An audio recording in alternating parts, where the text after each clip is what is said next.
Hi everyone, good evening. Thank you for joining us tonight and welcome to another expert-led webinar brought to you by No Compromise Parenting. So I'm Apple Chang, I'll be the host for tonight. I'm a marketing professional and at the same time a mother of two, and I have been a No Compromise parent since the beginning. So this is our fourth webinar under the No Compromise Parenting, and we hope you were able to catch our other webinars previously in the past few weeks. So last time we had Professor Jay Bernardo to discuss about how mompreneurs can cope in the pandemic, and previously we've also had Dr. Jamie and Dr. Regino to discuss about pregnancy during the pandemic. If you haven't seen them, you may still see them. It's uploaded on our Facebook page. Just follow No Compromise Parenting on Facebook. And also you may visit our Instagram at No Compromise Parent. We also have our Viber community where you can ask all questions about anything and under the sun, especially about parenting. So feel free to join our Viber community, and we will be posting the link in our comment section below later. So let's wait for a few minutes while others are still connecting. And for questions later about our discussion, you may reply at the comment sections and we will try to respond to you and answer them later. Now, to make our webinar today more interesting, we have partnered with nurseryvan.com, your go-to one-stop shop for all your parenting needs, and we will be giving away 3,000 worth of gift certificates from Nursery Van, as sponsored by Cycles, Cradle, Bite Block, and Smiles. We will be giving out 5 lucky viewers gift certificates from Nursery Van, and we will be announcing them later at the comment section. So ensure, please make sure that you stay tuned in the end so when we announce the winners. So today we will be discussing a very pressing topic for all of us parents, and I'm sure all of our parents have been in discussion with their friends regarding this topic. Especially, it's very popular discussion among parent groups in Viber. So I personally are very much concerned about this topic because I have 2 kids. So tonight we will be discussing the future of schooling. So we will be discussing which route to take with your kids' education after this pandemic. We know it can be very confusing, and we have a lot of decision to make as parents on how to move forward with your kids' education, especially now that regular schools have stopped. So we hope you're able to address and guide you on the options tonight and give you the pros and cons should you decide whether to homeschool your children or to opt for distance learning. So tonight we invited the experts in the industry and the best speakers today to talk about the new normal schooling options, and we have been very fortunate to be graced by our experts, Dr. Donna Simpao and Adrian Luke Cruz. Dr. Donna currently is a founder of the biggest online homeschool support group called Homeschoolers of the Philippines in Facebook, and she has been the president of the Homeschool Association of the Philippine Islands for the past 2 years. The Homeschool Association of the Philippine Islands currently is a group of Filipino homeschool leaders and advocates. Recently, Dr. Donna partnered with Liana Lim Cruz and their Kid Starter team to create the first ever complete preschool program for home use called Kid Starter Curious Curriculum. A homeschooling teacher for 17 years with all her children doing well in college and high school, Dr. Donna is now leading the movement to equip others to homeschool with proper foundation, mind, and skill set. Welcome and good evening, Dr. Donna. Good evening to all. Thank you for inviting me. That was a very warm welcome and introduction. Thank you so much, Apple. Thank you. Thank you. We also have now Adrian Luke Cruz from Google Education. So currently, Adrian is an EdTech coach, registered nurse, licensed professional teacher, and currently Google Educator Group's community, South Manila community leader, and a Google Certified Innovator. He aims to lead schools and educational institutions towards digital transformation through the adoption of Google for Education products and programs to increase the awareness and productivity. Currently, he uses experience in digital learning programs, knowledge and effective traditional teaching practices, and exposure in different public and private schools to empower educators to build engaging connections with their students and achieve maximum learning potential.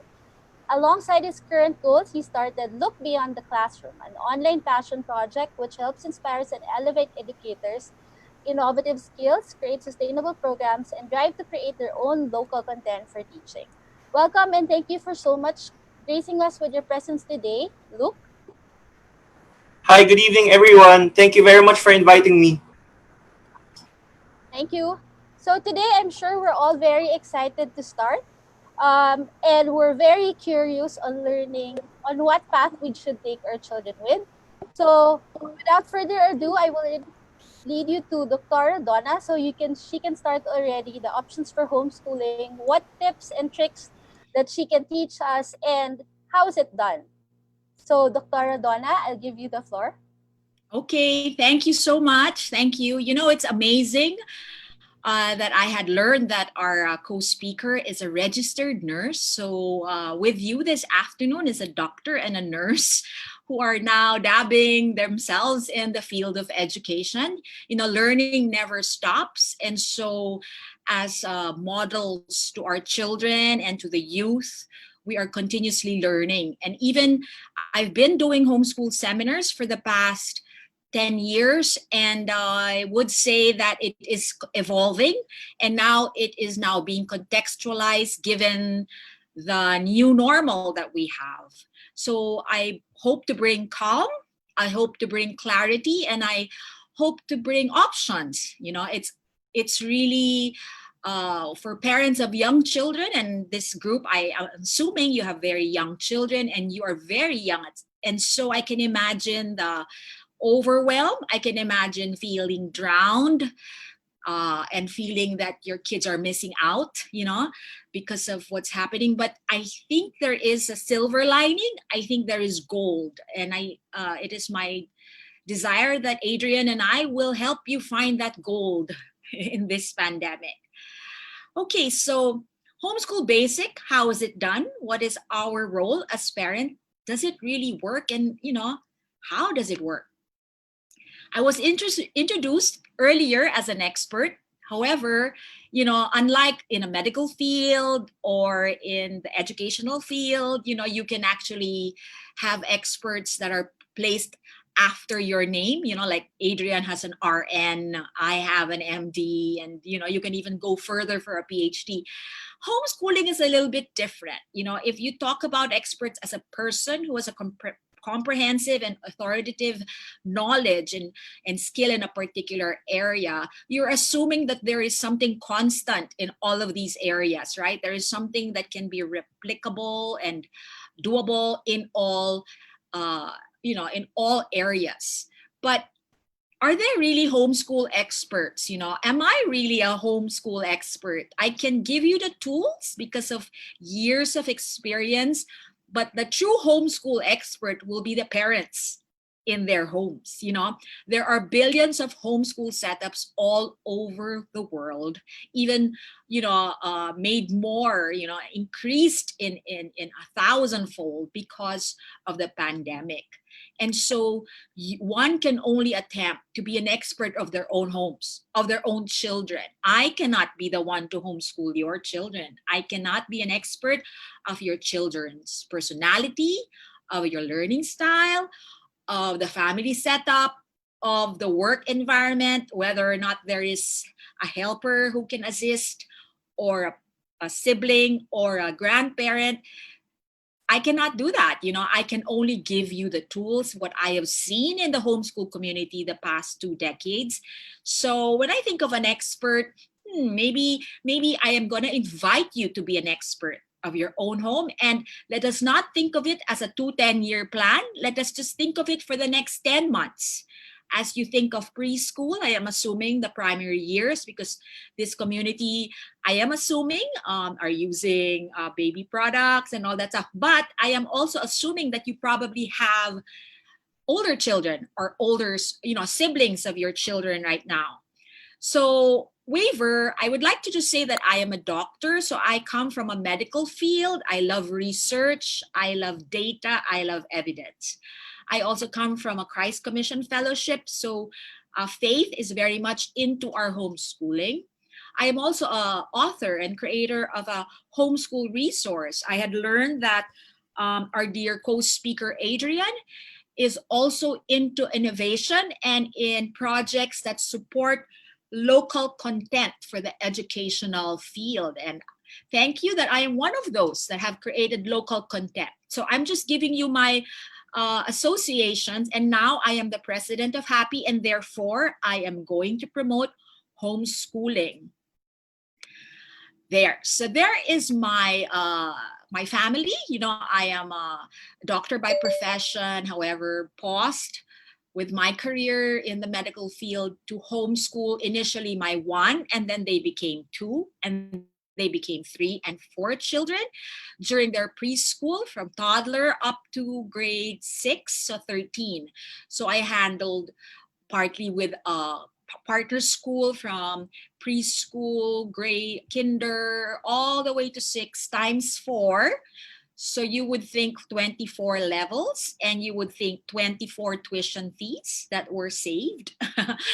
And I had released them, all of them slowly. So it was an addition subtraction problem. At some point in 2018, I had released my last son, who is Gino, who is now 15 years old.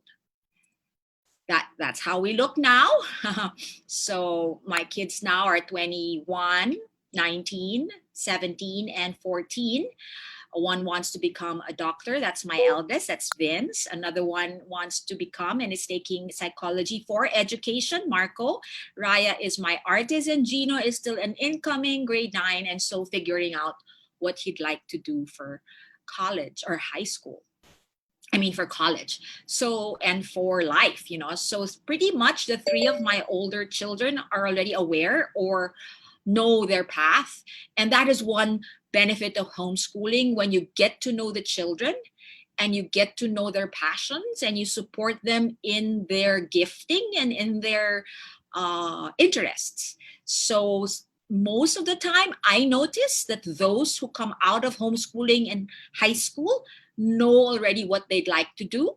And so they're able to choose a field in college that is so apt or so in line with the purpose that they believe is for them, or the place that they have here on earth. So just to give you a peek on how we do school, just to give you a bit more excitement of how beautiful the lessons are for homeschooling. Because of the freedom that we have, we are given the opportunity to really create our curriculum, create our schedule and our lessons in the way that we think it will best teach a lesson. So we raid our pantries, we raid our gardens, we create a vegetable garden. Even how small your pocket garden is, you can grow plants, trees, and fruits and vegetables. And for a child to see this from seed to fruit or seed to vegetable and all the process, that is actually what we do. You know, we incorporate everything. In this little picture here that we were studying about the elements of the periodic table, how boring it is to just memorize the symbols and really not know which these things are. So what a homeschooler would do would open your medicine cabinet, would open your supplies cabinet, would open your pantry and look at the nutritional labels, the recipes, ingredients, and look for iron, look for boron, look for calcium, and you make lessons alive. So that's an example of integrating science with all other subjects, because we also do math, we also do social studies, we do all kinds of other subjects that can be incorporated.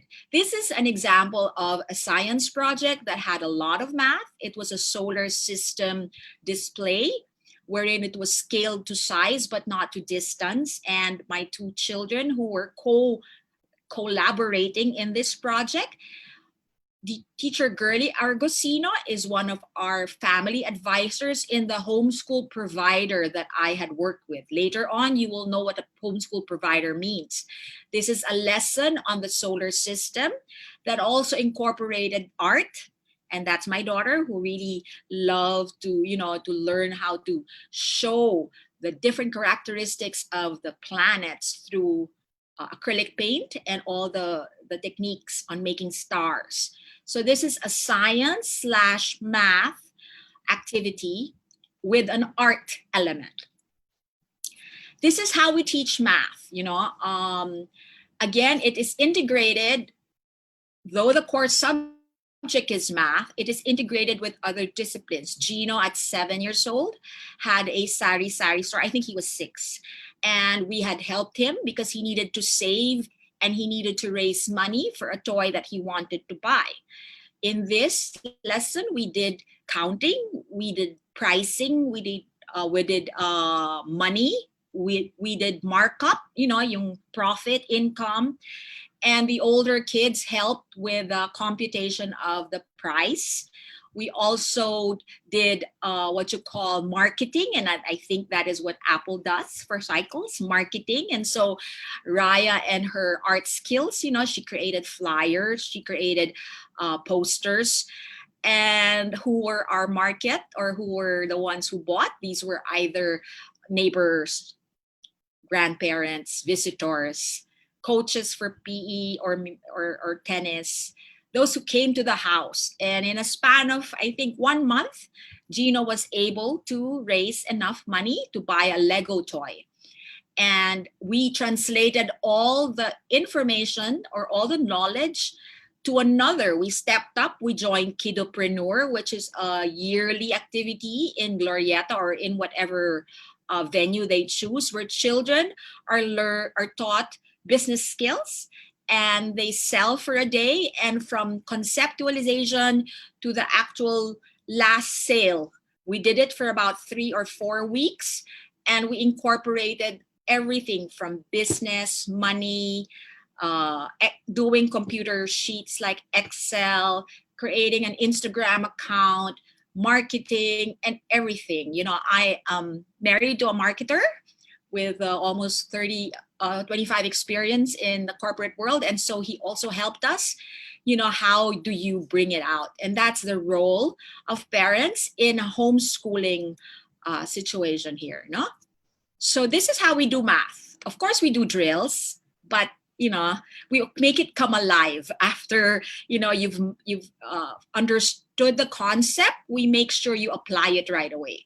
This is our phenomenon-based learning. It is a term used called PBL, or project-based learning, wherein there is a phenomenon and you get multidisciplines from it. When I say multidisciplines, I talk about different subjects. So this was our Typhoon Ondoy. And I think this was many years ago, wherein we were homeschooling, but we could not do business as usual because of half of Metro Manila was still underwater. We are living in Alabang, and in the Laguna de Bay areas, a lot were in evacuation centers. And I really just felt we need to stop our regular schooling, just like the others who didn't have school. We learned about why there was typhoon, what happened to the flooding. We learned about many things, the causes of flooding, but it wasn't enough to stop. It wasn't enough to just learn the knowledge. You had to bring knowledge to a application, and of course character building. And so there we said, how would you feel if you kept eating noodles every day or canned goods every day in an evacuation center? Wouldn't you feel so blessed or so thrilled to receive hot food? So that's what we did for 2 weeks. And all of those friends and neighbors who were not homeschooled, who did not have classes, came to our house and they all helped. And my sons were helping and they were packing it by 10. So instead of doing math, we were skip counting by tens. The tens were the food packs. So in a way, that is part of our lives where we become sensitive to what's happening around us.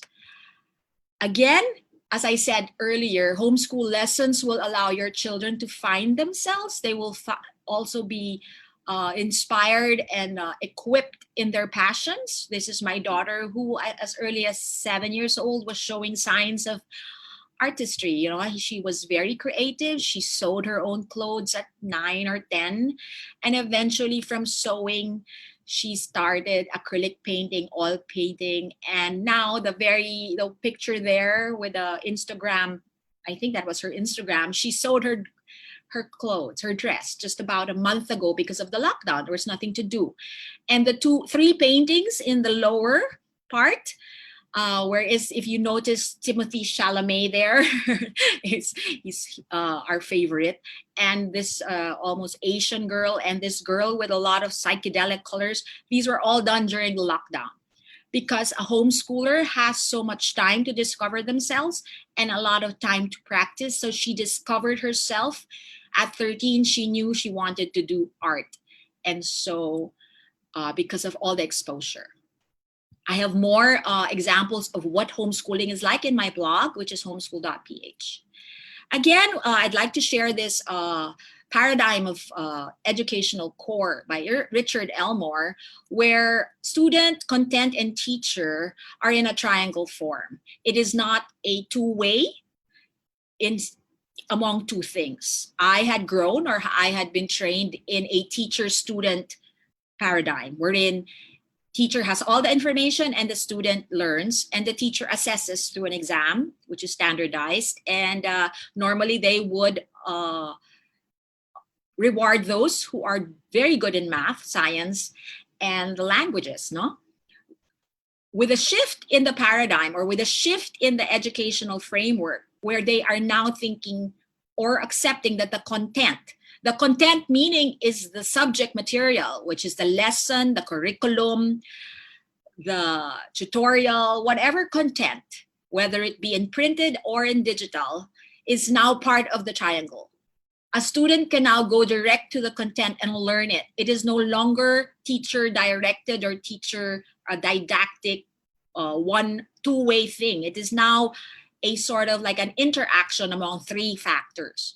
So I do not need, as a teacher, to know everything to be a math teacher. I do not need to know everything to be able to teach a concept, because of the influx of the internet and influx of good quality material that can serve as your curriculum or subject. And I think Adrian will share more about that.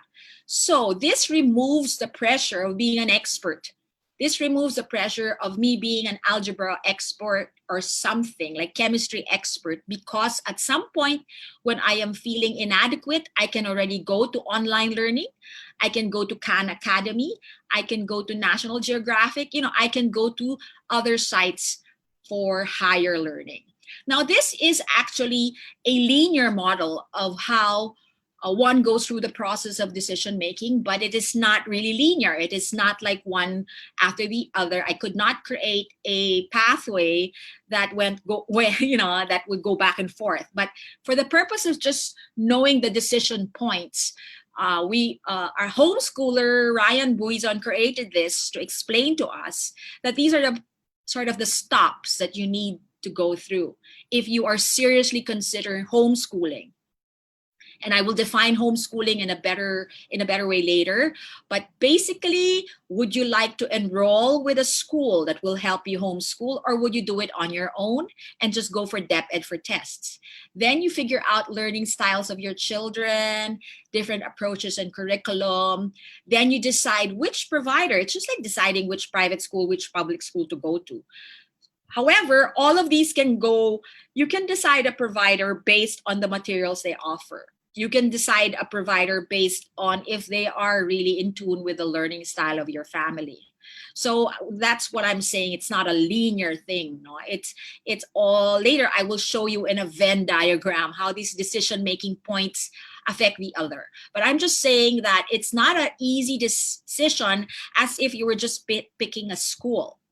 Would I go Waldorf? Will I go progressive? Will I go a forest school? Will I go for a traditional preschool or a traditional school? It's not as simple as that, because you are taking charge of everything. When you choose a school, you're assuming that everything is there already. Curriculum, learning style, teacher support, everything is there. You just need to enroll and bring your kids to school. But when you're going to homeschool, or all the components that is offered by a school will now be on your plate to decide on. That's why a lot of people would like to have a homeschool provider to support them with. Okay, so just a we'll go by fast because we only have 20 minutes to go. Homeschooling, generally in the community that I had lived and I had embraced and I had led, is parent facilitated or parent led. Parent takes charge. I will take charge of my children's educational journey in the many decision points. Homeschooling is student-centered. We try to make it student-led, interest-led, meaning what are the interests of the kid? And we will work on top of those in building the different disciplines. It is home-based, and everybody's now home-based. There's no choice. However, prior to COVID, it was not limited to the home. We believe the world is your classroom.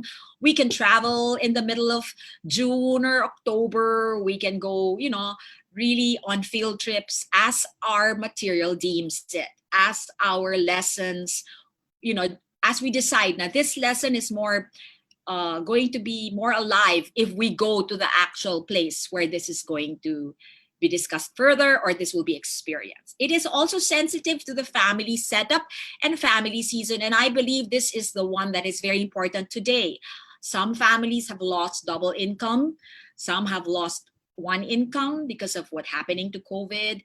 Some families are truly working from home and unable to go to the areas where they have their livelihood. So homeschooling now becomes an option that can thrive in a family setup or in the season of COVID.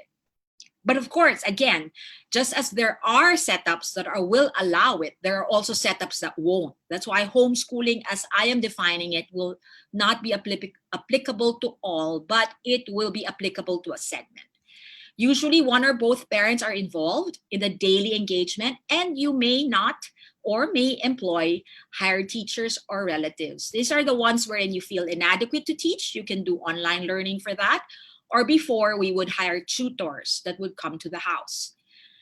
When you say parent facilitated or parent led, you are the facilitator of learning. You are the one who chooses the atmosphere. You are the one that chooses the kind of environment. You set the tone.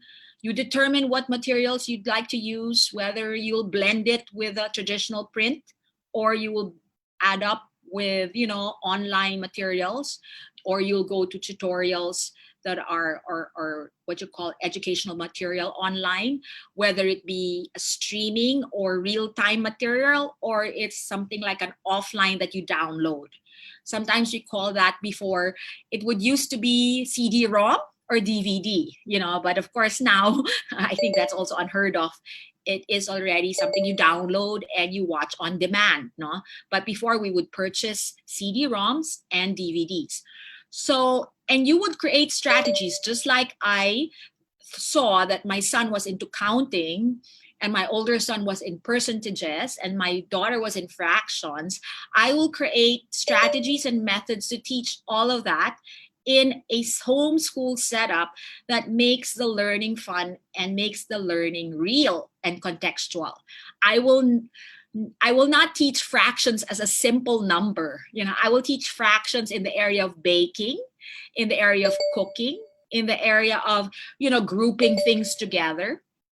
So that's what a parent can do. You will create methods and creative strategies for learning.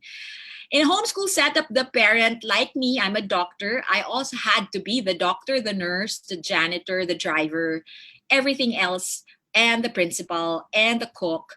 So that is a multitasking type of role. Apart from that, if you had teachers that had to model good behavior because they were the religion teacher or the Christian ed teacher, if the parent now becomes the Christian ed teacher or the Catholic teacher or whatever, they will have to model behavior. And so that is another tall order for parents. If your children are with you 24/7 now, and you are the person that can model behavior and character, that is another challenge to parents at home, homeschooling. You have to give the standards that you set for a teacher in a school. It has to be now on yours, and you have to find a way to meet those standards that you set for your children. Student-centered would mean that character development is paramount, the learning style and the basis for learning methodologies. You would adjust according to the student. An example of this, if your students are preschool, they're usually kinesthetic learners where they like to move a lot. So you have a lot of music and movement. They're very, they're very into the they can't do abstract learning, so everything is tangible, everything has to be held, multi-sensory. However, if your children is now growing, you have to adjust your learning style. I mean, you have to learn to adjust your learning methods based on the learning style that is growing or evolving. The student is not your in a like hierarchy, in a hierarchy role that you are supreme as a teacher and the student is lower. It is a partner kind of relationship. That's another difference.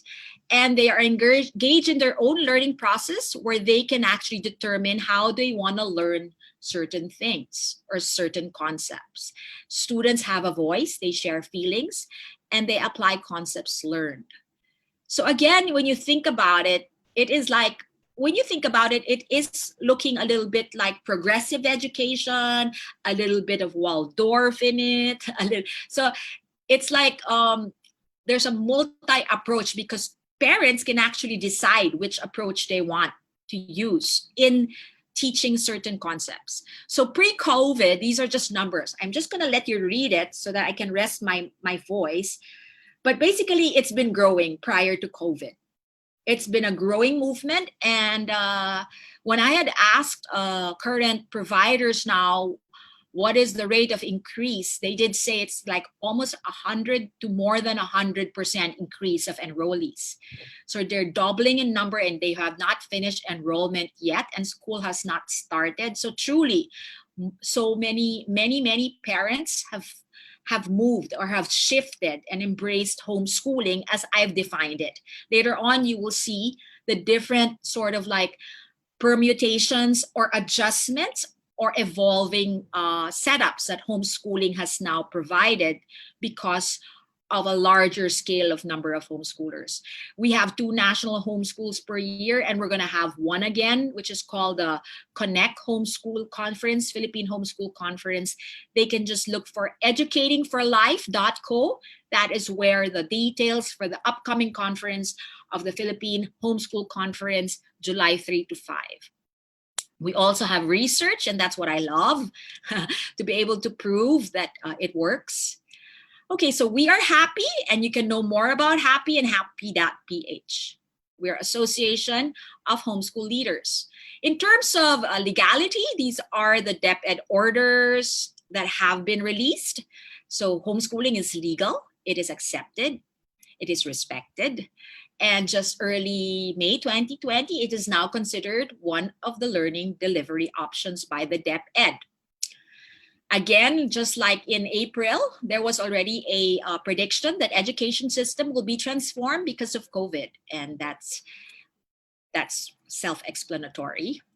When you look at the algorithm of the DepEd, now this is a little bit hard to understand because there's no arrow where it starts, but nandun tayo sa simula, it's also in Tagalog. But let's just all look into the colorful boxes underneath. These are the learning delivery modalities depending on the availability of a qualified teacher, depending on the availability of online, like broadband, depending on the availability of your learning tools, technology, and because we do have those areas which they call the unreached islands and the regions that are sort of hard to reach. So that's also a big problem for our DepEd. So I think Adrian will be able to explain more of this, but basically, I'm sure you've heard, there's the online synchronous learning where learning is happening at the same time. So sometimes they might call this real time. So if your school is 8 to 12 or 8 to 3, students are online from 8 to 3. Then you would have asynchronous. There are some days that you are online, real-time learning, maybe in a Zoom or Google Classroom, but there are times wherein you are given printed materials to learn. Then you have offline modular. I think this is, if I'm right, maybe Adrian can correct me later, but I think these are the ones that you can download ahead, but you are watching it in a screen and you can still learn from that. However, we do have those areas that they have no Wi-Fi and they have no gadget. So the DepEd will now try to do distance learning through educational TV, knowledge channel, and radio broadcasts, plus printed materials. Then you have the home-based, which is they have no online again, they have no Wi-Fi, they have no laptop, so they will be given modules. And then they gave homeschooling, which to us is a little bit tough as a decision because they really could not imagine that in the scale of 33 million, there would be a large percentage of qualified parent teachers. That's why homeschooling was put in a corner wherein, because they're assuming that not many parents can actually homeschool the way we did or the way we're doing it because of many reasons, whether it be qualification in terms of academic qualification, availability, because some households have two parents working. So homeschooling for the DepEd is an option, but they have all of these offerings before you can make that total decision of being the main teacher of your children. I just show that to just show how it differs, no? And maybe Adrian can show us later on. Although I did talk to the DepEd and we said that homeschooling is a parent-led, child-focused mode of education, but we do utilize digital materials. We do go online when we need to. We do go to tutorials online if we need to. We mix print, which is a textbook or a reference book, with like a National Geographic History Channel, YouTube, whatever educational material. So in the algorithm of the DepEd, they put homeschooling in that section wherein they feel that if you have no access to all of these things. But we had, as homeschoolers of the Philippines, and Homes Happy said that homeschooling is actually also incorporating distance learning. We also incorporate print learning. We also incorporate synchronous learning if we sign up for certain lessons that are happening in real time. But let's ask Adrian to clarify that. But homeschooling pretty much gives you the freedom to decide what you want to do. So you can decide to teach everything yourself. You can decide to outsource certain subjects. If you are enrolled with a provider, the provider can actually have Zoom classes for their students, and you can sign up for that. Remember that prior to COVID, we had classes that were hybrid. In other words, we could bring our children to a center and they had shared classes with their friends. So they had socialization, they had competition, they had varsity, they had a lot of other options, right? So they would go to either music classes, art classes, theater classes, higher math classes, especially if the parents could no longer handle higher algebra or higher science for lab work, dissecting a frog. You know, we would have those classes. So, however, now, because of all of what's happening, all of these classes are offered online, and homeschoolers can also avail of those things. So basically, I'm just going to show you this slide, and I think Adrian will share more about it before I end. This is actually just how different it is. You know, if you're a homeschooler, you have the choice of your curriculum. You are the main facilitator of learning, and you are the ones that are necessary. You have to be there. You set the schedule. There's more variety in your lessons, and you manage the assessment. You can decide an assessment that is exam-based. You can decide to make it project-based. You can decide it on your own. This is depending on the provider that you work with. Then you can really have a lot of time for family values and faith building. And in terms of contextuality and relevance, you can really make it integrated or incorporated in the home. Whereas if you're distance learning where the school still leads the curriculum, the teachers are still the teachers, and parents are merely there to access online or access materials or help with the homework, it is pretty much school directed still. It just happens in the home, and there is a need for a screen where a teacher who cannot do face-to-face will meet your children. Okay, so Homeschooling, I know it works 20 years. What it takes for you. So let's say Apple, you'd like to homeschool. What will it take? Of course, you're working. So, but I have seen working parents, working moms who have been able to juggle life because of their desire to do this. So it takes a level of commitment, a certain level of discipline. You have to know why you're doing this. Why did you choose to homeschool versus doing a distance learning class or enrolling in the school that offered, distance learning? You have to have a growth mindset. You have to be willing to learn the new tricks of teaching, willing to learn from your children, willing to learn again new things. And of course, you have to have time and the energy. The younger they are, the more energy you need also. And like I told you earlier, you need to model the character that you'd like your children to imbibe or to follow.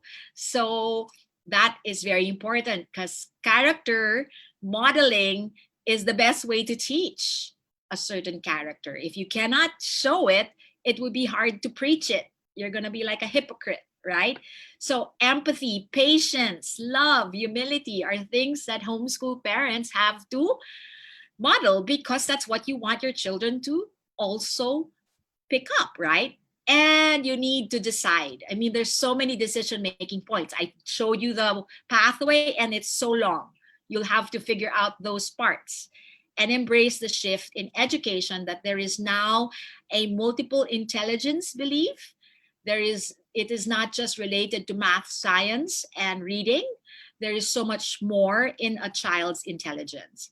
So I'm just showing you this to let you know that there are so many things you decide as you decide a provider, as you decide which curriculum to use. Because when you enroll in a private school, the curriculum is there. You don't even ask, what books do you use? What's your math program? Do you do Singapore math? Are you going to use this kind of math? Oh, for language, are you going to use this? You're not going to ask that. It's all given already. But in a homeschool setup, you have freedom to a certain extent, depending on the provider you choose, to choose your own materials that works for your family. So you'll use cost, you'll use values and faith as your basis. You'll use how easy is it? Is it flexible? So for Apple, for example, I'll probably recommend to use something that's easy to use and teacher friendly because you work, right? So then you would have to think, how old are my kids? We have to know their developmental stage. Maybe for 2 to 3s and 4s, you can't do online learning there. You can't do screen use for like 3 hours a day. They're multi-sensory children. They love hugging and touching. So children from 2 to 3s to 4s, they're not going to be able to do online learning as well, although there are some who are so apt to it. But generally, it's not really good to soak them in the online learning for hours and hours, and they are not able to play, and they're not able to build, they're not able to use their hands. So will you homeschool? So let's say you have the material. Let's say you have the provider that will support you. Then you have to ask yourself, like Apple, can I stay home for an hour and a half or 2 for my kids? Will I be willing to learn the new tricks on how to homeschool preschool kids? Do I have peace in taking this decision? And do I have helpers? Do I have somebody to assist me at home? And how are my modeling skills? You have to ask yourself. It's not as simple as signing the enrollment form in a private or public school. Why it works? Look at all of this. This is what happened in my family, but I also see it happening in thousands of families. Because relationship matters. It is the foundation for learning. You do not learn from people you don't like, and you do not learn from a broken relationship. You learn on top of a wonderful growing relationship with your parents or with your children. Learning is not set in school years. If a child wants to move further, we will not limit them, and we can teach them higher math if they need to or if they want to. It is flexible. It is able to celebrate the uniqueness of a learner, and there's potential to set the most positive environment. And you use creative teaching approaches. And all of these are actually the pros of why homeschooling can work. And it has seen and has proven to work already. Then this happened for me. I had multi-level children. The traditional tests are only tools. They're not king. You are not a slave to your tests. You are not a slave to the material. You make the material work for your family. And of course, at the end of it all, a parent will find a way. Of course, I do believe teachers love their students, but if you have a 1 to 50 student ratio, it's very hard to love. It's very hard to put love in action. But if you have a 1 and 2, a 1 parent to 2 children, the love is so strong, they will find ways for children to learn. So just a summary, the Finland success are one of the most successful school systems, and this is the reasons why. And if you read this list, a lot of it are actually the things that we do in homeschool. There's less hours for school and academic, more hours for curiosity, creativity, and play. Teachers are not necessarily highly educated in terms of education for homeschoolers, but they become experts of their own students. And they only need 2 to 3 students if they have 3 children. They need to be experts of only 3 children. Most Finland teachers have MAs or a master's degree in education. And of course, the Finland teachers want to have strong connections, so they follow children from levels 1, 2, 3. They have 1 teacher for 3 levels because the child is followed. And you have high student to teacher ratio, more teachers to students. Tests do not dominate their life. They only start testing at a certain age that is so far from when we start testing. And they integrate, they have problem-based, and they believe in multiple intelligence. Of course, they have lots of government funding. When you look at all these lists, it's all things that we can do at home. And I don't think you will, I can vouch for all of the families I know and that I have represented.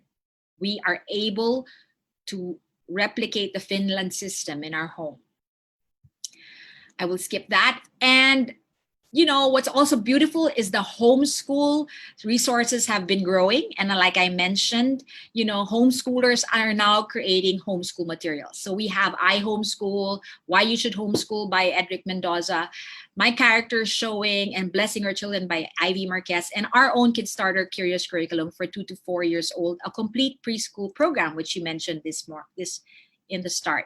And that's kidstarter.ph. You can buy it there. We have 30 copies left. We are reprinting soon because we had run out and sold out. So again, before I close, just look at this list. I could not go into the detail of the step by step because we do that for conferences and seminars for a whole day. But here, it works because you can anchor it in a strong relationship where a child trusts the parent and a child is excited to learn because of the positive environment.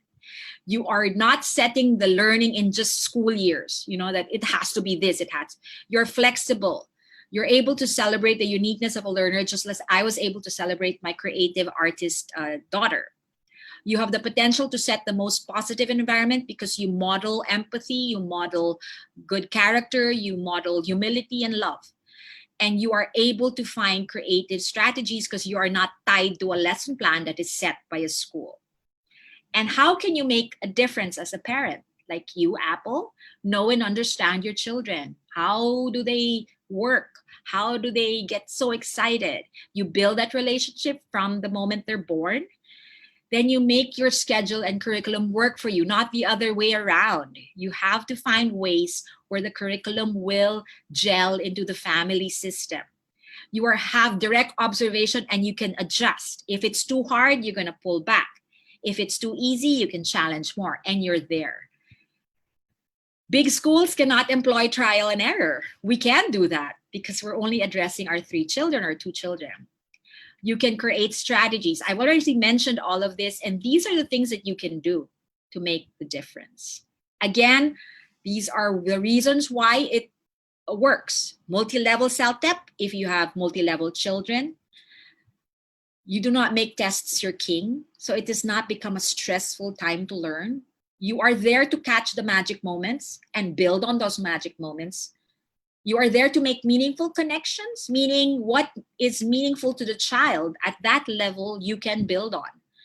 Your pacing is sensitive to your learner. And again, as mentioned, love will find a way. So parents, you can make a difference if you just embrace These things, which we have said have been proven even by the Finland system as the keys to what works in their educational system, are things that can be applied at home. So there.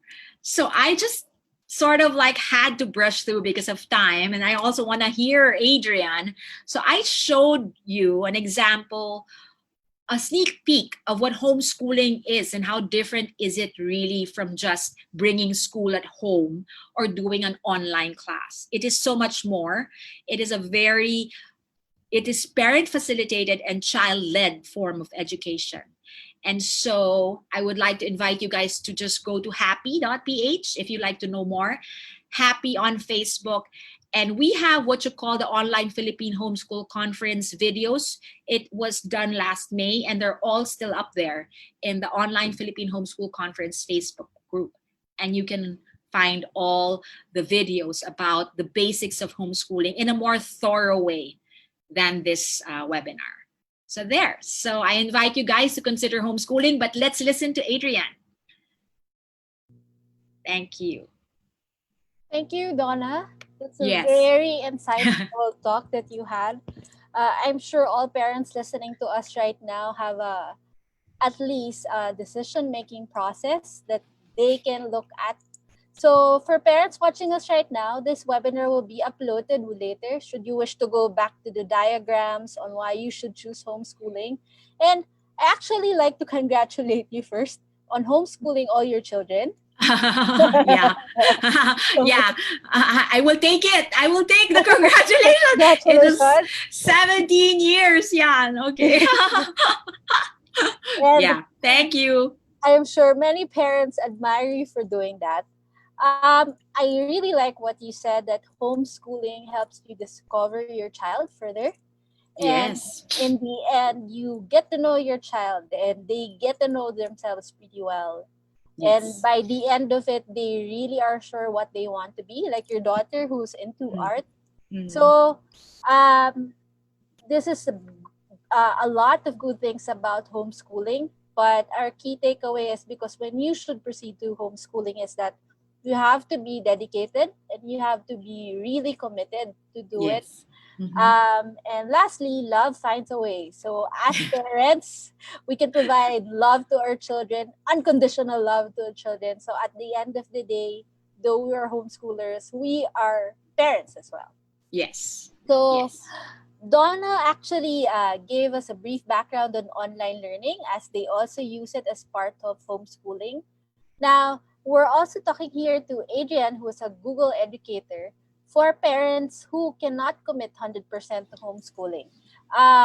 Also, most of the schools now are going online because we cannot go on site in school. So let's hear from Adrian. So to discuss further on how we can proceed with distance learning for the safety of our children. So hi, Adrian.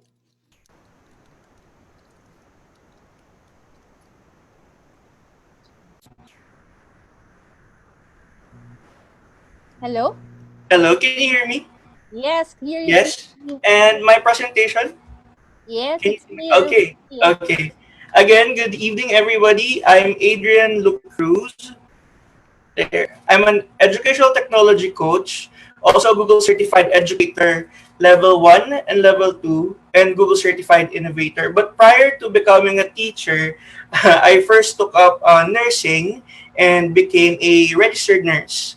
So same with Dr. Simpao, I also started in the medical field, and then later on, my heart moved to the education to help teachers specifically. But I first became a school teacher prior to becoming an educational technology coach.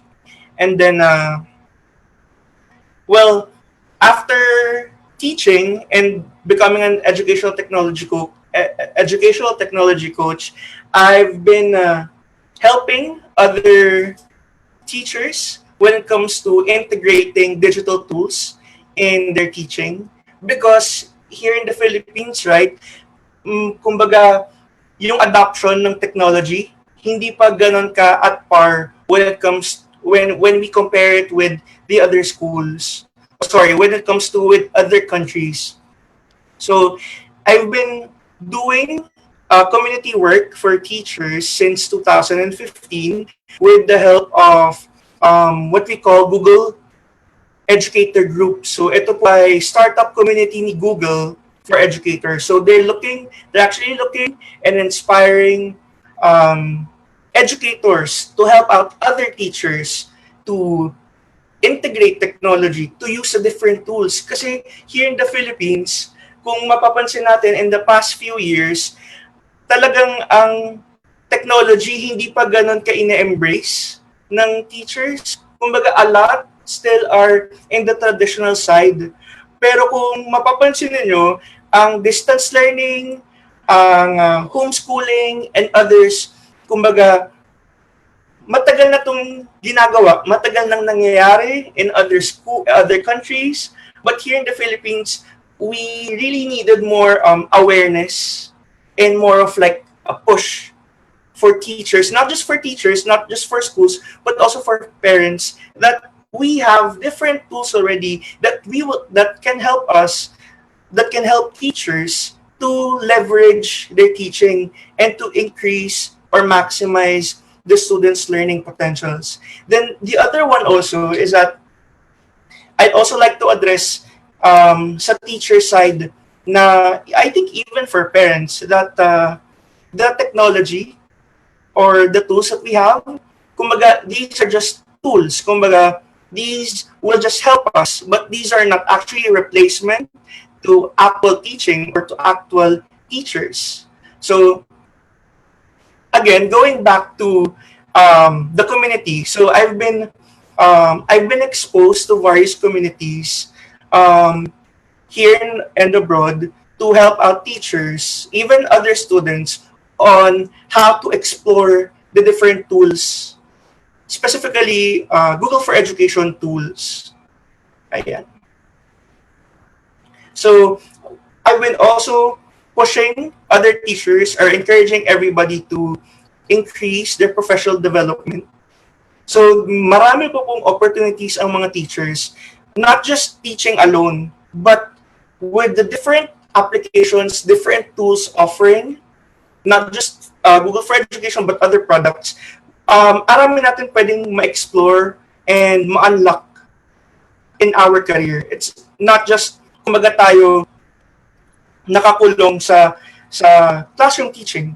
But ang dami nating champion teachers here in the Philippines who are really helping others, going towards innovation.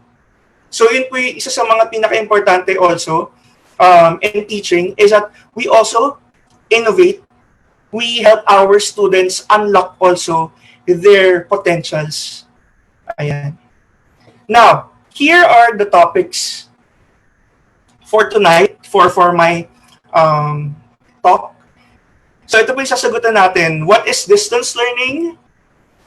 What are the challenges of distance learning? And then what are the tools on distance learning? And then how can it be an effective replacement for on-site schooling? Well, I guess this one, sabi nila we're already facing the new normal. But I think, kumbaga, this are still, kumbaga, temporary.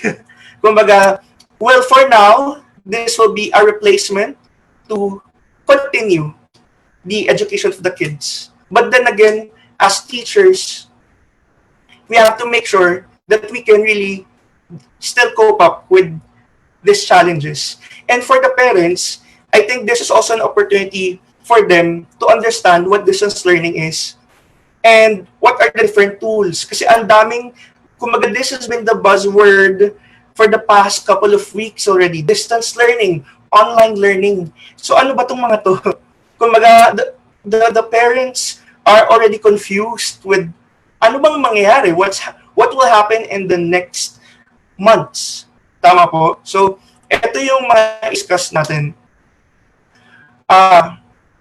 Distance learning. Ito po muna.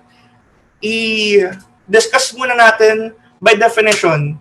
So, when we talk about distance learning, it's also called distance education or what we call e-learning and online learning. Ayan. So, ang daming terminologies, no? Pero when we try to understand each of the terminologies, pare-pareho sila. So when we talk about distance learning, it's a form of education in which the main elements include physical separation of teachers and students during instruction and the use of various technologies to facilitate student-teacher and student-to-student communication. So distance learning has already happening in the past couple of years. Marami ng schools ang nag-integrate nito. One, they use distance learning to help other students who cannot really come to school pag absent. The other one is that they also use different platforms to increase or extend the learning of the students. Paano po yun? So for example, when they already go home, when the students are already out of the school, when they're already at home, so the teachers can already use different platforms to extend learning. Maybe give more announcements, give additional workload, and let's say, eto lagi itong ginagamit before. Usually kapag meron tayong mga suspension of classes because of the typhoons, so we can use this as a platform to give additional announcements. Now, distance education, by definition, at sa simula po nito, distance education is suitable for the people who is having family obligations and feeling difficulty in attending a regular class. So ito yun. So usually itong mga distance learning are open to universities, colleges, tama po. But right now, ano ba yung distance learning in this time na meron tayong COVID? Ayan. So since meron tayong disruption ng face-to-face teaching, to fight the spread of coronavirus and maintain healthy social distancing, schools across the country have temporarily closed and quickly transitioned from on-campus face-to-face learning to distance learning. So, kumbaga, itong distance learning, inadapt na rin ng lahat ng schools because, again, since face-to-face teaching is disrupted, we have no any other option, especially for the schools, but to continue teaching online. But the thing is, now, here in the Philippines, are the teachers ready? Or are the schools ready? Dahil nga, again, may mga school, marami na tayong schools na nag-adapt to digital learning programs, to distance learning, mixed of synchronous and asynchronous teaching. But then again, marami pa rin schools ang kailangan ng awareness. Not just awareness, but, training for teachers on how to really use the tools. Ayan. I'd like to show some of the challenges that the teachers are experiencing. So ito po. And then the other one will also address side by side kung ano yung kailangan ma-address sa parent side. Kasi definitely, kung may challenges sa schools, meron din challenges for parents. First would be leveraging powerful tools to extend learning to home environment. I think this one,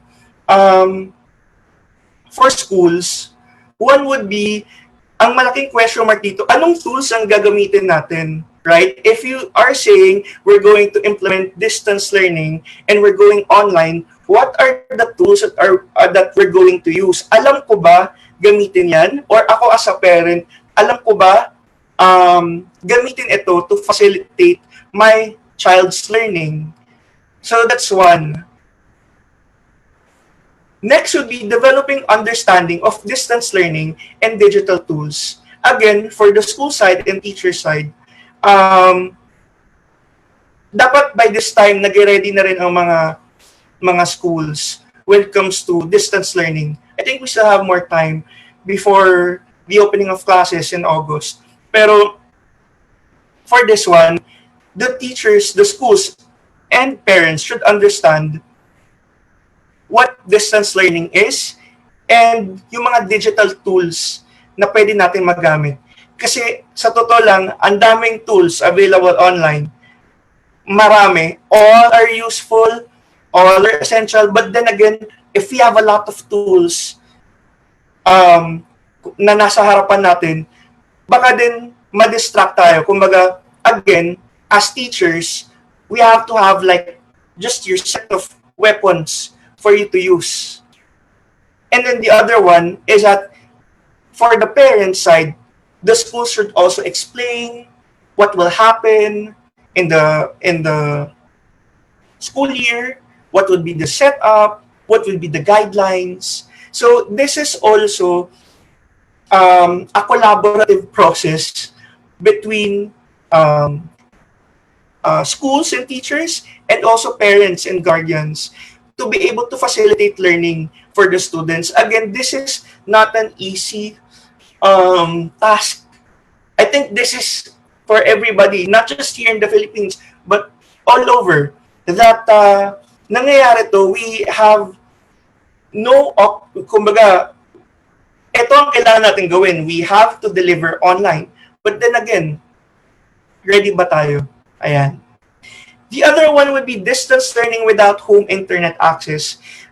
I think this one also, this is also one of the challenges of schools, most especially with students in public schools. Tama po.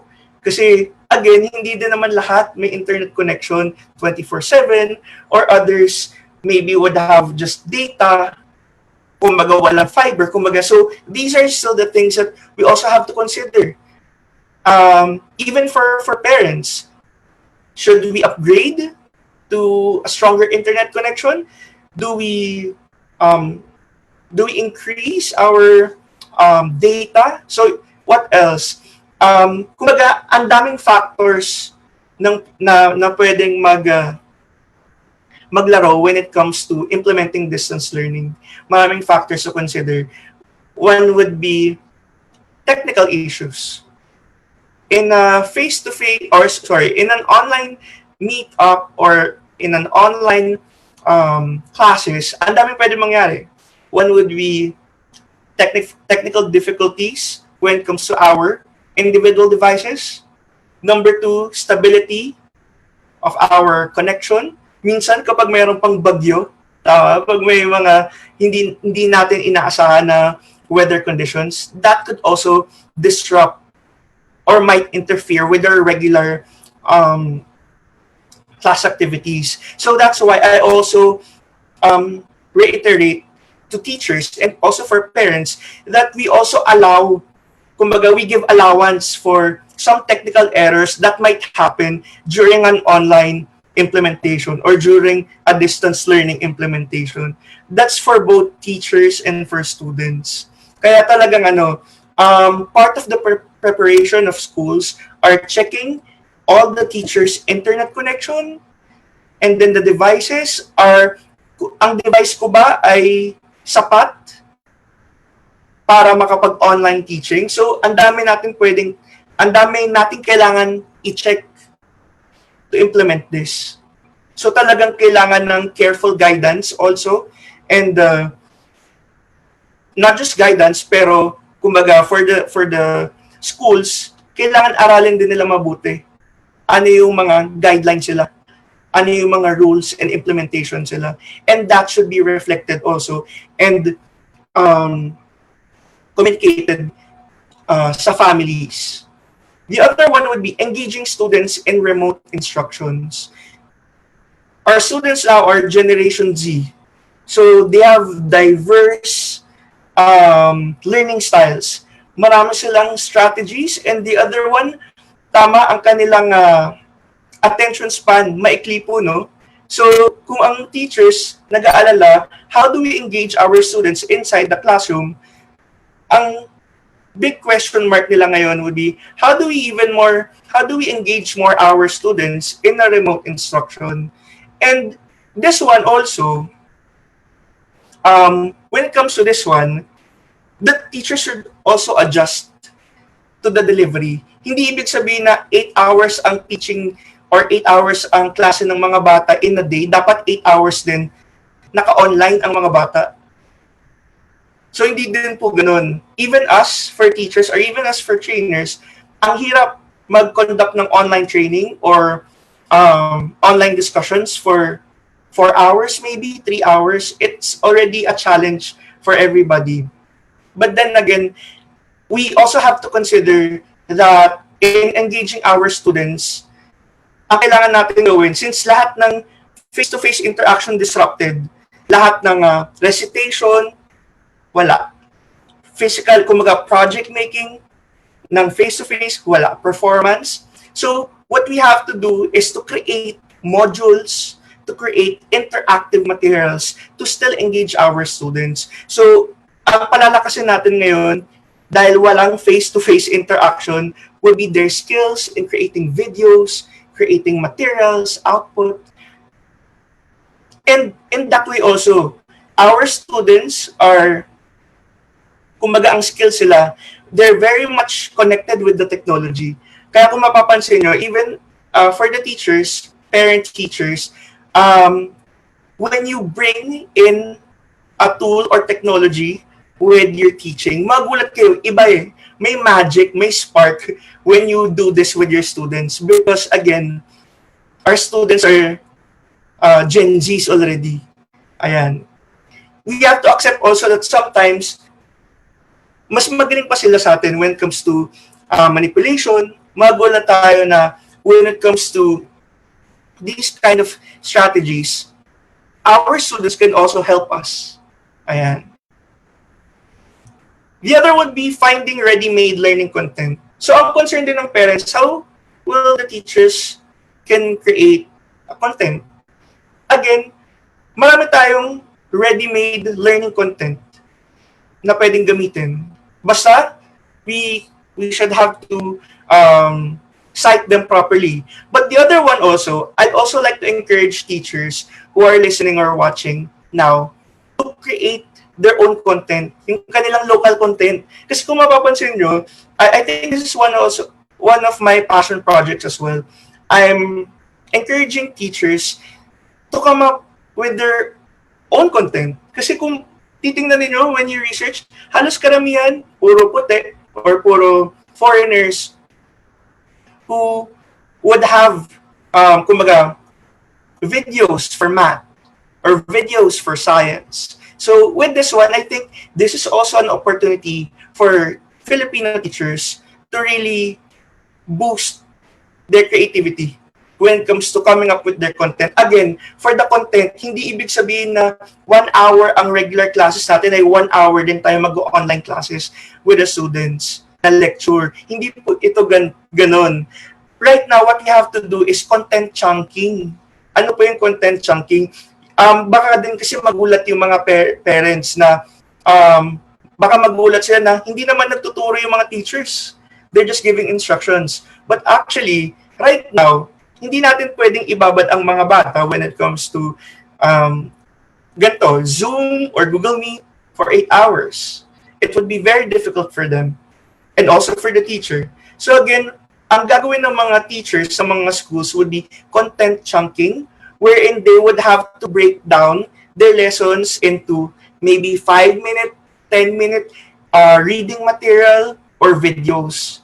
In that way, we can also come up with an independent learning style for our students. Kumbaga, we are already teaching our students to have a self-paced learning. Yun din yung isa.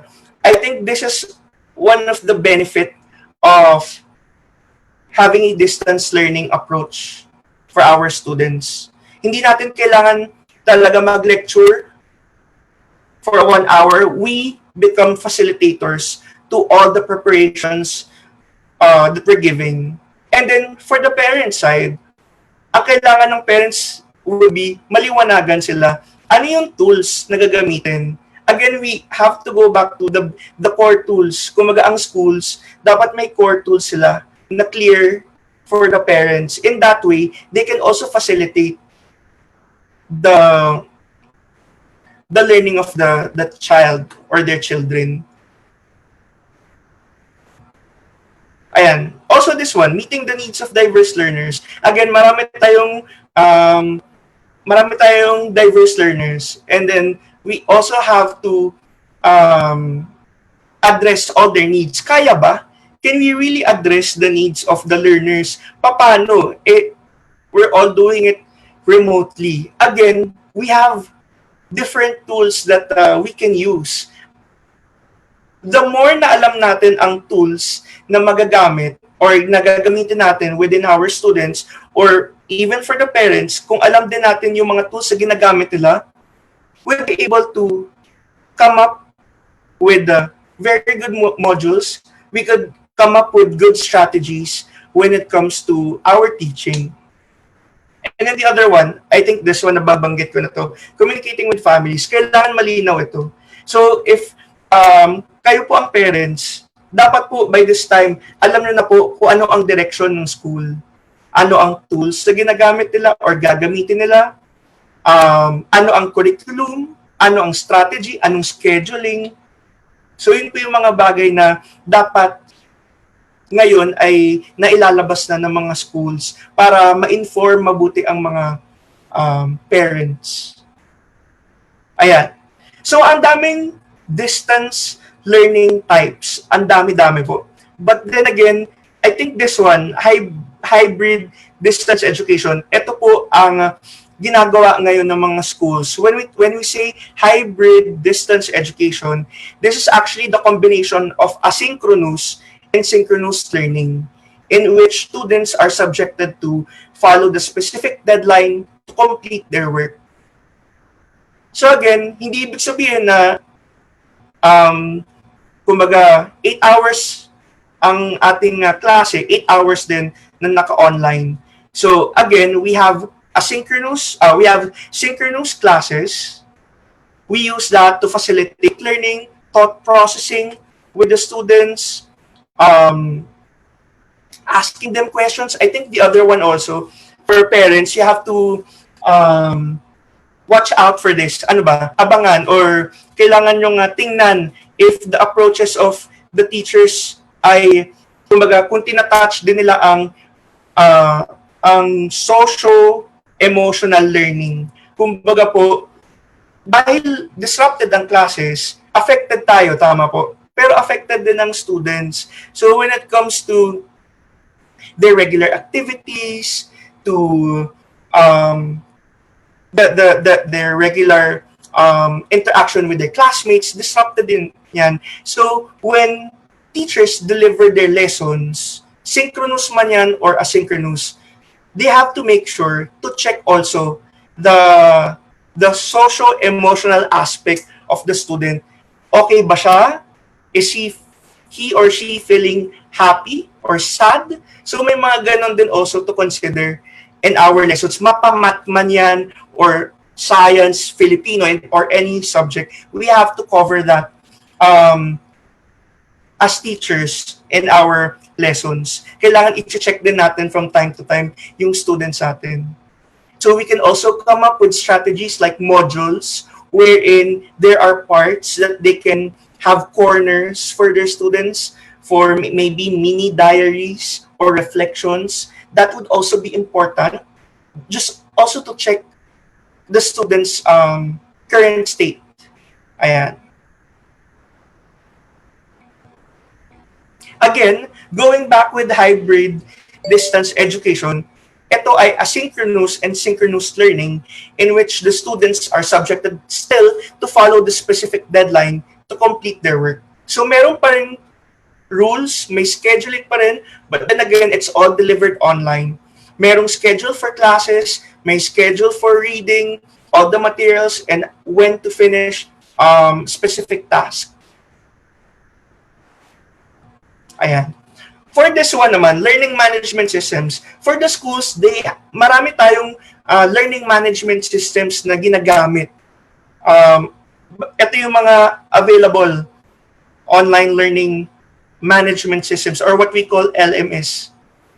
And it's up to the school already kung anong tool ang gagamitin. But right now, I'd like to talk about Google Classroom. So, ito, matunog po, no? So, ito ang ginagamit or suggested na learning management system or content management system for online teaching. So, ano ba yung Google Classroom? I started using Google Classroom way back 2015. So, at that time, I've been seeing my co-teachers or my colleagues using Facebook as a tool to communicate with their students, to give out their materials. Well, I find it resourceful, tama po, for teachers. But then again, when we put our learning materials in a social media platform, ang hirap din because the focus of the students are not really 100% on your material. Even for us, parents, teachers, we're also victims on this. Ano? Sometimes we just say, okay, we'll just check our phones, do Facebook for maybe 5 minutes, hindi natin napapansin. 1 hour na pala, 30 minutes na pala lumipas. Kumbaga, so even for our students, if we put our materials in a social media platform, please do not expect that their whole concentration would be at 100%. Kaya meron tayong Google Classroom. Way back 2015, naisip ko, okay, why not try Google Classroom? It's still, may connotation tayo na lalo na po sa medyo seasoned, may connotation tayo na pag nakikita natin ng mga bata, nagko-computer ka na naman. Tama? But, naglalaro ka na naman. Or, nagpo-phone ka lang. But, again, nag-develop na ang ating paggamit ng computer, ng laptops, ng phones. Kung before, it's just leisure, play. Now, computers has been a part of our day-to-day activities. So, kumbaga, for this one, for Google Classroom, this is a perfect tool wherein you put your materials in academic environment, even if you're using the technology. So, yan. So, this is Google Classroom. Hindi ito masyadong pinapansin the past few years. But I think this is the perfect time already to utilize Google Classroom. Ayan. So, si Google Classroom ay under ng Google for Education. Alam natin si Google for Education, alam lang natin si Google ay search engine or Gmail. So, yun lang yung usual na alam ng users when it comes to Google.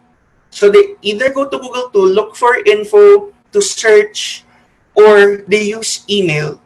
Or sometimes their Google Drive for the storage. But, ang daming pwedeng magamit na tools under Google. And it's what you call Google for Education. Ayan. Ang dami ding terminologies when it comes to Google. Bakit may G Suite? Ano ba yung G Suite? So, G Suite are all the tools of Google. So, collectively, ang tawag po ay G Suite. So, ito ang Gmail, ang Google Drive, ayan, yung search. Ang daming cover ni Google for Education products. So, ito po yan. We have Gmail, we have Google Drive, we have Calendar for all the communication. We have also Google Meet or Hangouts. Now, alternative for other products like Microsoft and Apple, meron din tayong for Google. So, we have Google Docs, you have Google Sheets, and Google Slides. That can be used by the students, and the other one would be Google Forms. Ito naman po yung for online surveys, online quizzes. Again, these are the tools that we can use, both teachers and students, to create output, to do their assignments. So ito pong suite ng applications na magagamit natin in the Google Classroom. Again, I'd also like to address this one. For Google Classroom, ang dami magpapatrain. Gusto namin matutunan ang Google Classroom. For you to learn and maximize the use of Google Classroom, you have to learn each of the applications. Otherwise, kapag hindi nyo alam ito, iisipin nyo, hindi pala masyado maganda ang Google Classroom. And the other one also, ang maganda with the G Suite for Education is that it improves the communication, collaboration, or collaborative skills, creativity, and critical thinking of our students. Mapa-online man yan or face-to-face. Because again, ang meat sauce or ang strength talaga ni Google for education products are its collaborative tools. You'd be able to come up with work, finish work faster, more efficient, because you'd be able to work with your colleagues or even with your students, even for parents, most especially right now. Kung meron tayong isang tool na kailangan pa ngayon, that would be our calendar, this one.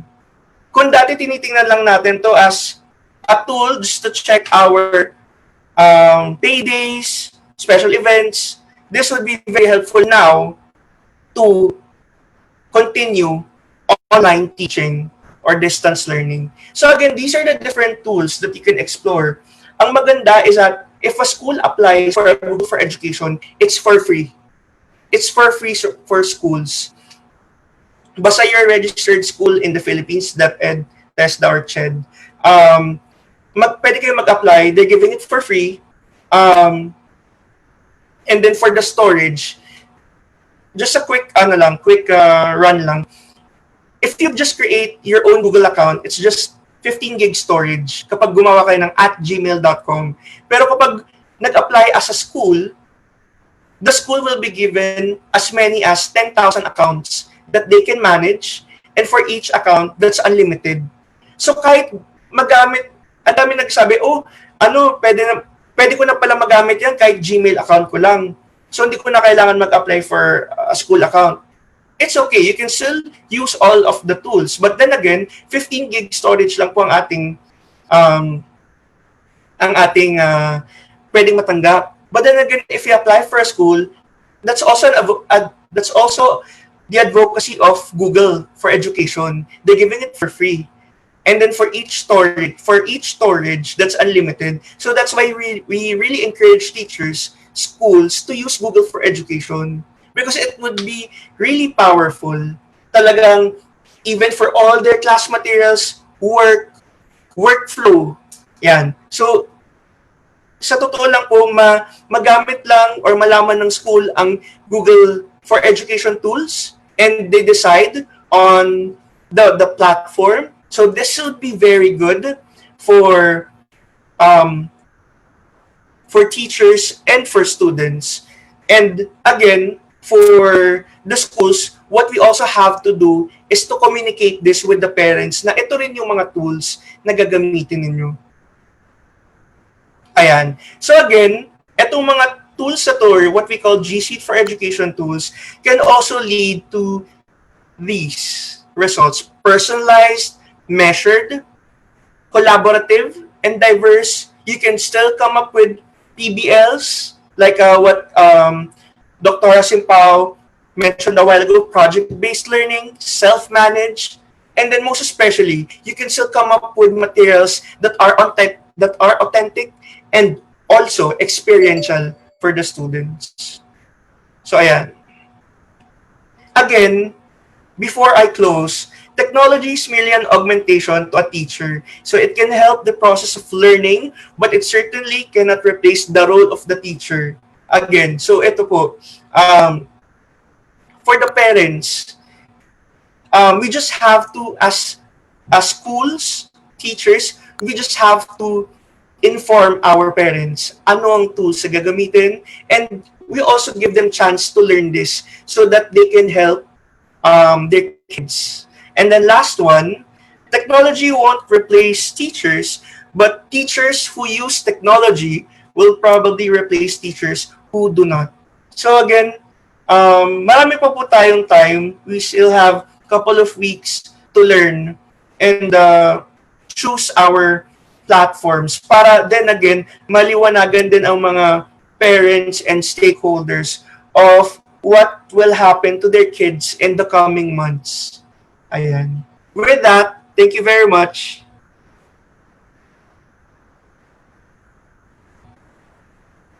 Thank you, Adrian. So, we've learned a lot from your talk today. So, basically, what we learn is basically it's not because they say distance learning or on the schools have transitioned to online doesn't mean exactly na if you're spending 8 hours at school, you be spending eight Yeah. hours online. Mhm. So, merely the technology, I like what you said about technology is merely a tool and that teachers are really important, are still there to do the learning. Mhm. What's nice about our talk today is that I think though every parent right now is very confused about what decision or path to take, but what's a good takeaway about whether you choose to homeschool or to pursue distance learning with your current school, um, is that it encourages creativity, critical thinking among the students. So and teachers as well. So, in choosing what path we want to take, I think it has to be, we have to decide on first if it is our heart into it. Like, for example, in homeschooling, if you believe in it. For distance learning, Adrian gave earlier a checklist of what the school should have. So, should you decide to continue with your school or to continue with the school, you have to review the checklist that he has to decide if your school is indeed equipped into providing the distance learning for your children. So, before we end, we have several questions from our live viewers. I will be asking. So, first question, um, because right now the school has stopped and everyone is sort of in a shock on how to proceed. Whether we choose homeschooling or distance learning for both of you, how do we know that if your child is coping well, whether with homeschooling or setup or distance learning? Dr. Simpao. Okay. Actually, there were several schools that tried to shift at the end of March, remember? In Feb and March. And that is actually a guide if you were part of that school on how they shifted and how they adjusted through the summer. Because we've heard a lot of really not so great stories of how they did that real time Zoom, which is also 8 to 3 class, 8 to 3 then ang online learning, no? So I think, of course, we forgive the kind of adjustment because they also did not know any better and they were catching up. But I think, of course, I would love to know more about the assessments, because a lot of the assessments used to be done, on school with the protection of the integrity of the exam or of presentation. But I have seen kindergarten, grade one students presenting in a Zoom to their advisors on how they had executed or applied a learning concept in the school setting and they had to turn it into like a 3-minute video and for a kindergarten, so in homeschooling we have what you call a system of assessment that is provided by us if we are independent homeschoolers or by the provider based on either on quiz that you make, a project that you set, and there's a rubrics of assessment. It is not merely just a quiz, but how were you as a person? How did you collaborate? How did you communicate? So there are score systems. So I think we a lot of schools learned from the mistakes of trying to shift to online or to digital learning in the last Mhm. March, and so they're adjusting, and that's actually a key on how great they're adjusting. You must really know by now how they're going to adjust. In terms of homeschooling, The assessments are there. They can be part of the curriculum. They can be given by the provider. And you as a parent, you have a God-given teaching heart, and you can learn how to assess as well. It's all online, you know. So yeah, we do have assessments, and you can easily talk to the child. How are you? Do you like this setup? How can we improve? How can I improve as a teacher? So you have direct assessment na right away there. So that's the homeschooling assessment. Yeah. Ako naman, adding to Dr. Simpao's statement, when it comes to engagement of our students, talaga nakadepende rin siya sa strategy ng ating mga teachers. Kung mapapansin nyo, after March or April, after ending the school year, last school year, ang daming webinars na lumabas. So I hope that the teachers maximize all the webinars that were given by other experts. Kumbaga, those are their opportunities na kumbaga, those are the opportunities that they sana na nakuha nila para ma-correct nila yung kanilang implementation this school year. But again, the other one also, we are all used with the pen and paper quiz, long tests. But right now, kasi ang worried din ng mga teachers, paano pag magkaroon ng leakage when it comes to giving our online quizzes? I think right now, instead of focusing on the actual answering of questions, we make sure that our assessments for our students are more than answering the questions, but if it's more of how they learned, how they translated into actual output. Did they really learn? So it's more of, kumaga, right now, sa mga teachers, isipin na po natin ngayon kung paano natin ititweak yung puro multiple choice, or again, importante pa rin yung mga yun, essay, tama, yung mga all kinds of assessments. But then again, maybe at this moment, we put more weight on the actual work of the students. And again, with that strategy, I think mas mag-enjoy pa rin ng mga students because they learn more from doing. So, ayun. Yeah. Agree ako doon. Yes. And then the other one also, to know that the students are engaged. You see them really having fun, even if they're at home.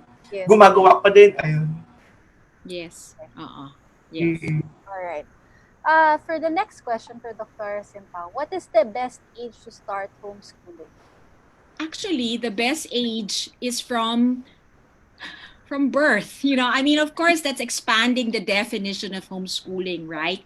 I mean, we all, the ones who've gotten pregnant, we've spoken to our babies inside the womb. It's been proven that they are learning prenatally. They are learning, hearing your voice, smelling your scent. They know your breast milk from as early as a few months old.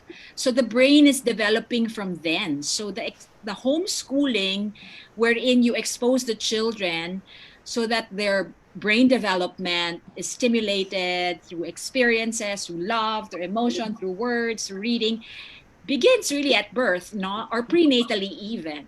So when I say start homeschooling, I guess for this question, I guess when you're thinking about maybe a more structure, more sessions, having a curriculum, or just, you know, being mindful that yes, we are homeschooling, the best time is actually preschool, which is the toddler time, which is when you are playing and learning at the same time, because the requirements from the DepEd are not yet there. There's no exam. There's no, you know, walang masyadong rigidity. It's all play-based. It's all reading to the child. It's all experiencing, playing with their hands. So I guess the challenge there is for a parent teacher or a mom or a dad to have a play-learn mindset, not to have a worksheet, I need to learn the ABCs mindset. You will learn more, you will enjoy more if you really start that way. And preschool, that's why I created this book. I'll just show you these books. It's because I wanted everybody to have a good start in preschool. yung bang binigay ko na lahat, from activities to mindset, early education principles to mindset, and to activities. It's all in one home use pa. Yun. So there. So it's preschool is the best time to start, really. Because it's harder to pull and relearn the way of learning, di ba? Although we've seen that right now, with the pandemic, they're pulling out from schools and introducing homeschooling. Yes. Okay. For Adrian, so we mentioned that it's not necessarily traditional schools like you spend 8 hours, an hour per class. What is the recommended average spend per hour for a subject? Okay. So when it comes to distance learning or having an online class with the students, it depends on the level of the student. So let's say if you're handling high school or senior high school, still it's less than an hour, maybe 50 to 40 minutes, ayan, mga around 40-50 minutes. And then pag mas bata, grade school, pwedeng 30 minutes lang um, each session. And then again, in a week, usually mga ano lang yan, mga thrice or twice a week. And then the rest would be modular for for for the students. And then the other one also, when it comes to choosing the tools and implementing it with our students, we can go complex kapag mas mataas ang level ng student. So you can introduce different platforms, mga third-party applications. You can do that. You can be very creative, and then you can also unlock the other skills of the students. Pag medyo lower levels, let's say elementary and below, pipiliin lang ng teacher kung ano yung mga tools. Kumbaga mas denumero yung mga applications na gagamitin. Kasi dina-develop pa rin natin yung younger kids on these tools. And then, kailangan muna natin sila masanay on those tools. Ayun naman. Okay. And for the last question for tonight for Dr. Simpao, for the parents who are looking into transitioning, her daughter's in 11th grade, how easy or tips on transitioning to homeschooling? Because I believe they have been doing traditional school for the longest time. And what are your tips for transitioning to homeschooling? Okay. So if that's an 11th grade, I'm assuming that they will probably want to have the DepEd accreditation, right? Because you're going to go to college, no?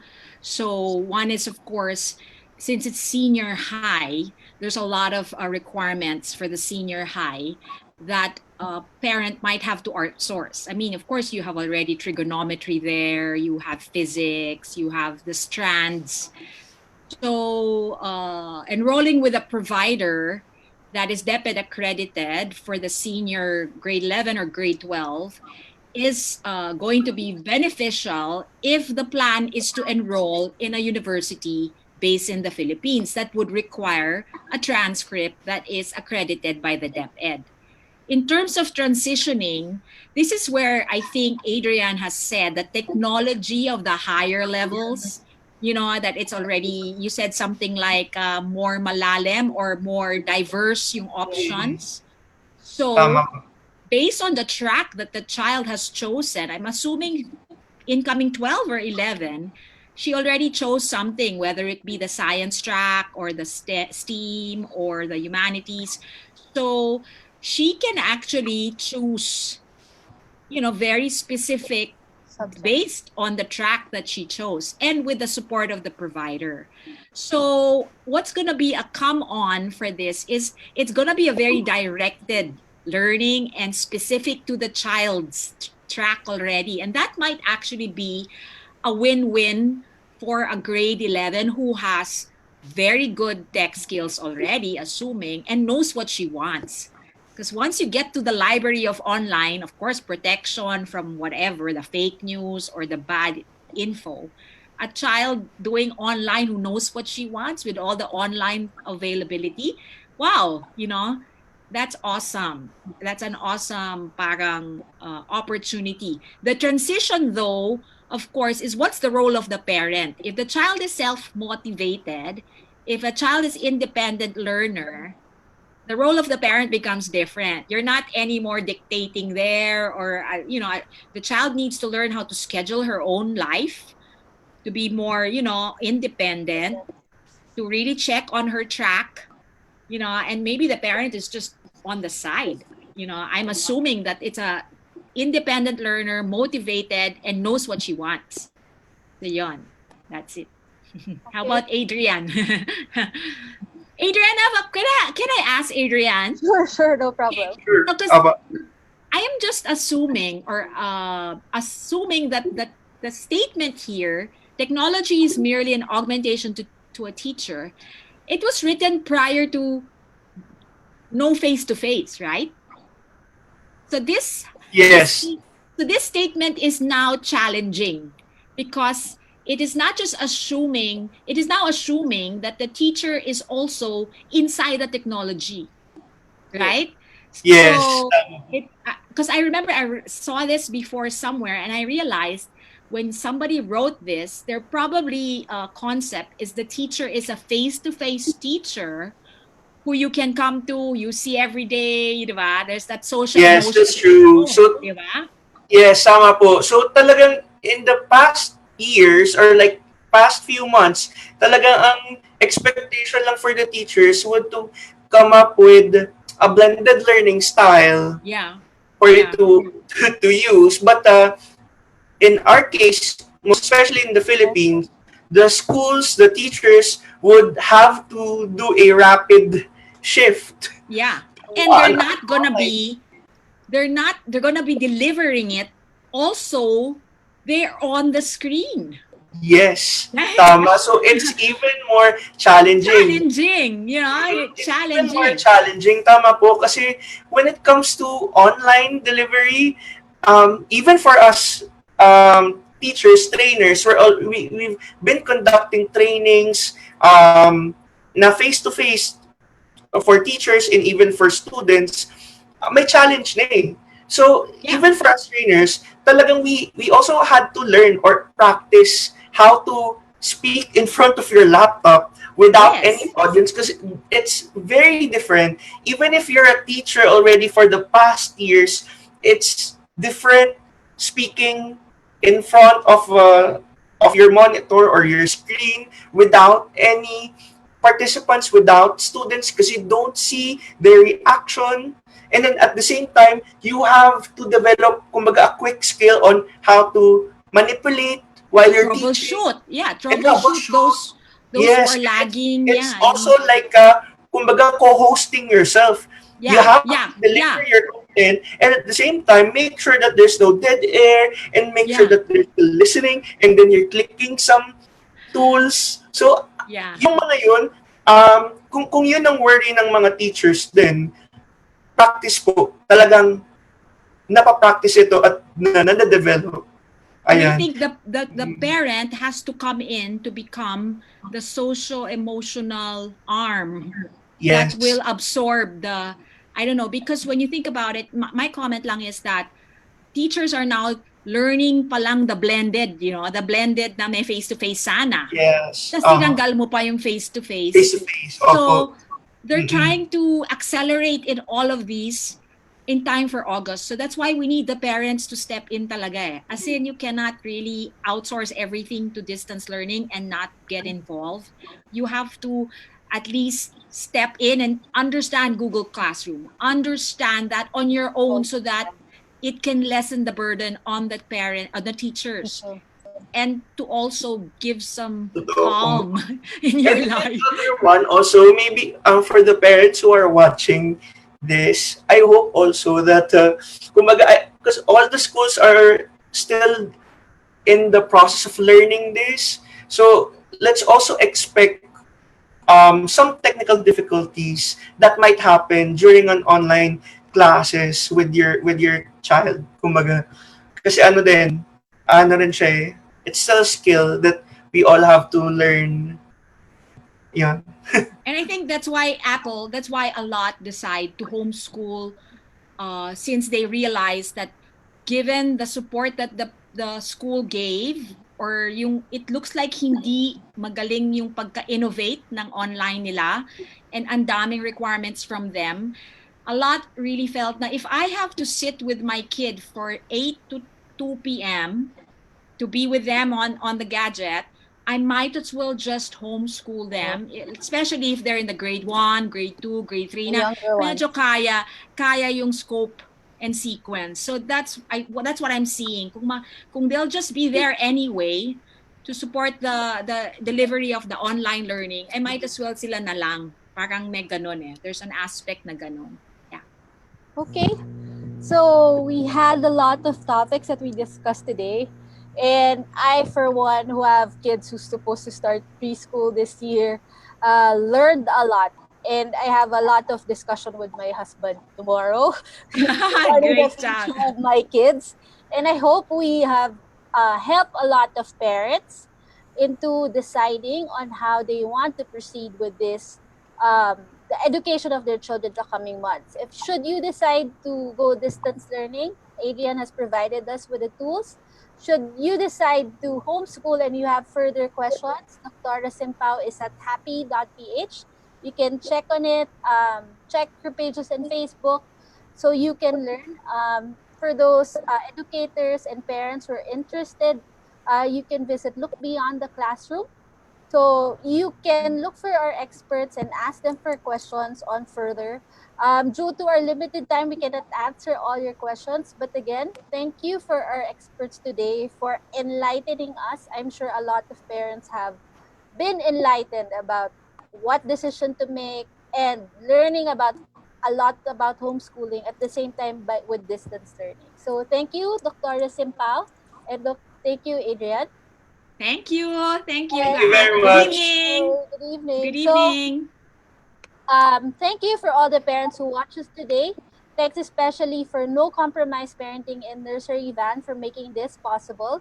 Again, please don't forget to follow us at Facebook, No Compromise Parenting, and our Instagram page, No Compromise Parent, and be updated on the latest parenting tips and advices, especially for the questions that we weren't able to accommodate. Make sure to check No Compromise Parenting uploaded videos, and again, to make sure follow us also in Viber Community for a real-time advice on tips and parenting. So for those who did not able to watch or have been deciding, you can go back. This webinar is uploaded and you can read and go back to it again and again to choose your options. So right before we say goodbye, to announce again the winners of our nursery van vouchers, we have the following. So Lala Teliano Viray, May Tria Sabino Castro, Cherry Panibarat Trending, Cassiopeia Serendipity, Army Diaz Aquino, and Army Diaz Aquino. So congratulations. Please make sure to message No Compromise Parenting on Facebook to claim your voucher. So thank you everyone for joining us tonight and hope you learned a lot about our talk today. So thank you. Goodbye.